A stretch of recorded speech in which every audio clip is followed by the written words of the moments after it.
be to pay their costs. Isn't it actually a positive sign for internationalization of the RMB that so much of the demand is in fact lopsidedly of overseas companies, even if they only want it for portfolio diversification? So the interesting issue here is what the trade settlement numbers mean. Is it truly a demand for renminbi settlement, or is it a way of making a play on the renminbi using renminbi held abroad? And you're right that there may be very good reasons for exporters essentially to hold renminbi abroad rather than bring it in, especially if you believe that the renminbi is eventually going to appreciate. So the point was less about whether the lopsidedness means that one should not take the internationalization seriously, but whether in fact it could be representing essentially a renminbi play that is being facilitated by these internationalization moves. In other words, is the renminbi being truly accepted as an international currency? My answer to that is yes, but one shouldn't get too blown away by the numbers. Thank you. Who else would, over here, please? Mark.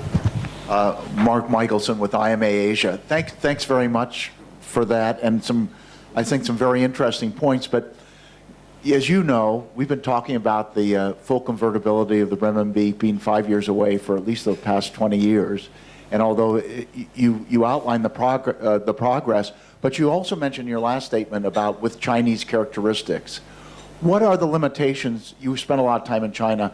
From China's point of view, are they really ready to move far enough to even achieve the status that you mentioned, or do you see that as a limitation? Obviously, they've made some progress, but is there an upper limit? Because you could argue that what they've done so far has helped prevent them from suffering some of the ills of the world economy, or at least that's the view of a lot of people. First of all, I have to take issue with your initial statement. When I used to go to Beijing in the early 2000s, they would always say, we'll open our capital account in 10 years. Now they say perhaps we'll open it in, actually a couple of years ago they said in 5 to 10 years. Now I hear more about 5 years. So this is progress.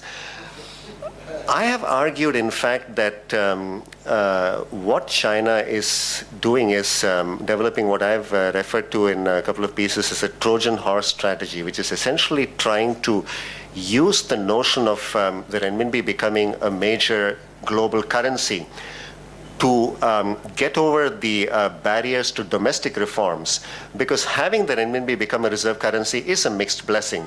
It certainly helps China in terms of getting senior edge revenues by the fact that it'll have its own currency, but it also increases pressure on the currency to appreciate, which is not so good for trade competitiveness. But if China can get its leadership as well as the general population to sign on to this notion that the renminbi should be made into a global currency, then one can introduce into the conversation the notion of what needs to be done for this to happen. You need better financial markets, you need a more flexible currency, and these are things that the reformers want. They've tried taking the banks on head-on. That doesn't work very well. But if you say we have better capital market development, this is going to help the renminbi. You need corporate bond markets in order to get the renminbi denominated safe assets available. Then that changes the reform momentum. So essentially, it's reform by stealth. Now, one might argue that this is not necessarily part of a grand strategy, and it's just sort of happening. So I think it's a fair point that this would be a dangerous game to play if you wanted to undertake reforms. But I think it's a fairly good description of what is happening on the ground, that all of these little moves are introducing much more competition in the banking system. And once you open up the capital account, and if you can do it in a controlled way, which China has been able to do to some extent so far, introducing securities that allow households to take their money out, it has a number of positive effects. It helps in this growth rebalancing effort if households get better returns on their savings. It forces the banks to shape up. So if you can't do interest rate liberalization, you might do a few other things that eventually will shake the pieces loose and help broader reforms. Okay. Does somebody have a question out there on the veranda that I'm missing? I often can't see you out there. Am I missing anybody? Yes, right out there, please. Actually, two. Why don't we do the one on the left and then the one in the middle, please? I'll stand up so you can see me. Just a question about currency regimes overall, since you're a specialist on currency regimes. Would you care to comment about how you see the European monetary union and system and how that changes over the next few years?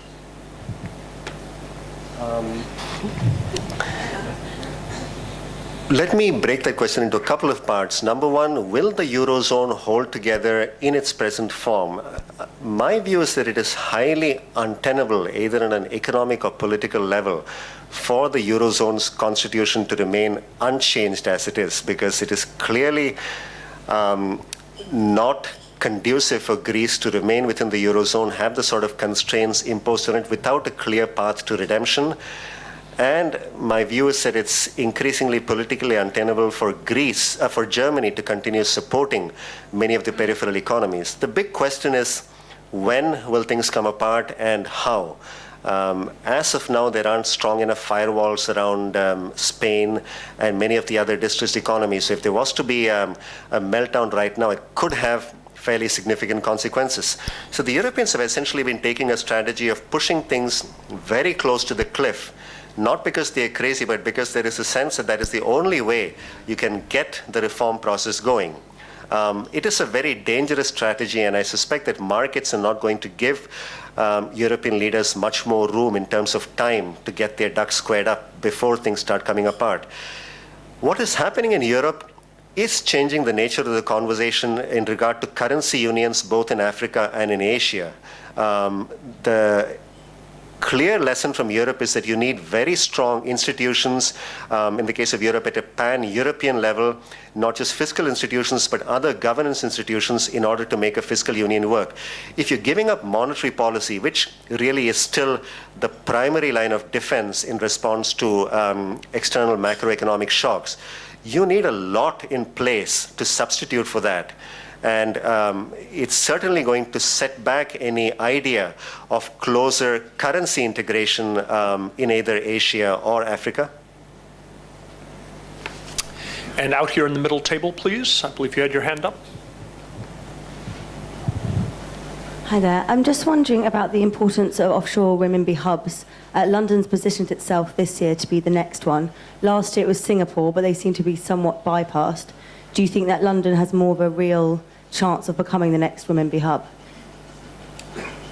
The Chinese, as is their wont, have taken, I think, a very good approach to not putting all their eggs in the Hong Kong basket. And what they're keen to do is make it clear that this is something that is going to be worldwide. They're looking for other channels through which they can increase the international use of the renminbi, and they're willing to accept all takers. My sense is that they're going to use whatever hubs they see as favorable towards this longer-term objective. But in the back of all of this, of course, is the interesting and important question of where Shanghai features in all of this, because the notion of making Shanghai an international financial center is something they've had for a long time. And as we were discussing earlier, officials in Shanghai are very gung-ho about making Shanghai an IFC, and they felt Shanghai was ready 5 years ago, let alone right now. But in Beijing, the tone is much more cautious. There is a sense that both in terms of the technical trading infrastructure, in terms of regulatory aspects related to corporate bond market development and other types of private capital market development, that Shanghai is not quite there yet. But the idea here, I think, is to use a variety of hubs in order to get the renminbi used a lot more widely and then move the action to Shanghai. If they do actively move forward with the Shanghai project, which I suspect will happen fairly soon, it'll be quite difficult for others to compete. Hong Kong is going to have a strong leg up given the geographical proximity and the fact that a lot of trade goes through here, and there are long-standing historical reasons why this will continue. But I don't think Hong Kong can count on this advantage lasting forever.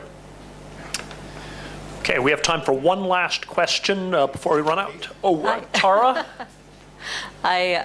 Following on from your question, your remark about Shanghai and Beijing, from your experience talking to people in China, is there really a unified view as to how people want the renminbi to develop? Is there a one sort of sense of how it should internationalize? No, there isn't. Also, because there are those in China who see more opening up, especially the financial system, as threatening the rents they're able to get from the system. As I briefly alluded to in my talk, the present system works very, very well for the large banks. It works very well for the enterprises and for provincial governors. It's the households who are getting squeezed. So if you think about the broader goal the Chinese government has of rebalancing growth, making sure that more of the benefits of growth go to the average household, the system is not working very well. So I think there are reform-minded officials in China who would like to see a much faster pace of reform, who are willing to see capital account liberalization as a path towards the domestic goals.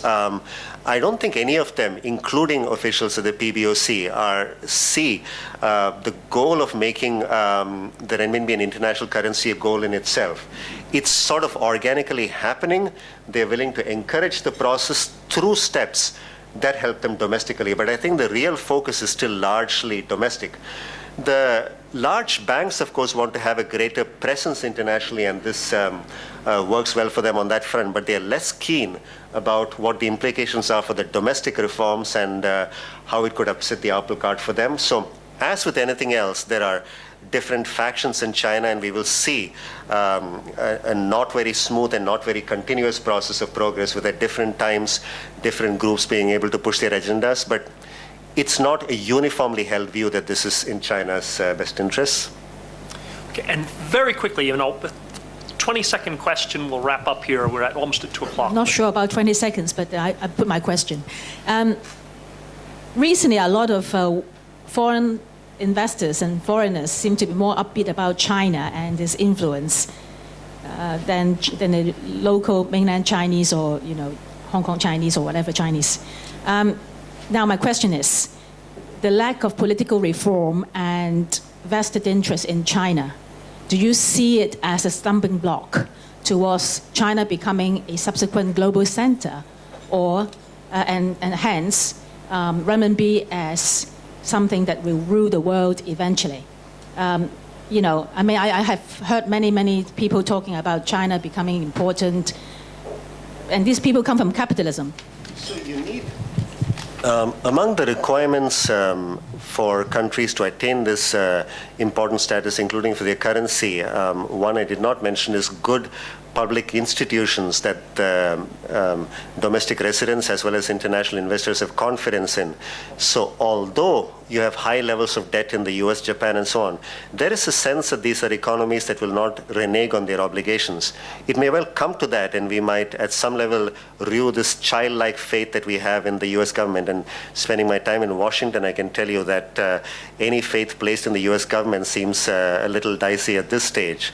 But it is true that if China cannot solve, and this is true of many other emerging markets as well, this toxic mix of inequality and corruption, I think, are eroding away support for broader reforms, because there is a sense that the political and economic elite have benefited from this growth disproportionately, and any further liberalization or opening continues to benefit that group. If you take the conversation about multi-brand retail FDI in India, for instance, it's going to ultimately help the common man because it gets around inefficiencies in the distribution system. But the narrative in India is that this is really about the Walmarts to the world coming over and displacing your mom and shop operations. And because of the level of corruption and the fact that the elite have been able to get many of the benefits so far, that narrative has taken hold. So I think in China, India, and many other emerging markets, dealing with these issues of corruption and inequality frontally is going to be very important for their domestic development as well as for them to become major global players. Thank you very much, Ishwar. We try to give all of our guests something to remember the club by. I think you may already have one at this rate, but thank you all for coming. We hope to see many of you more on Thursday.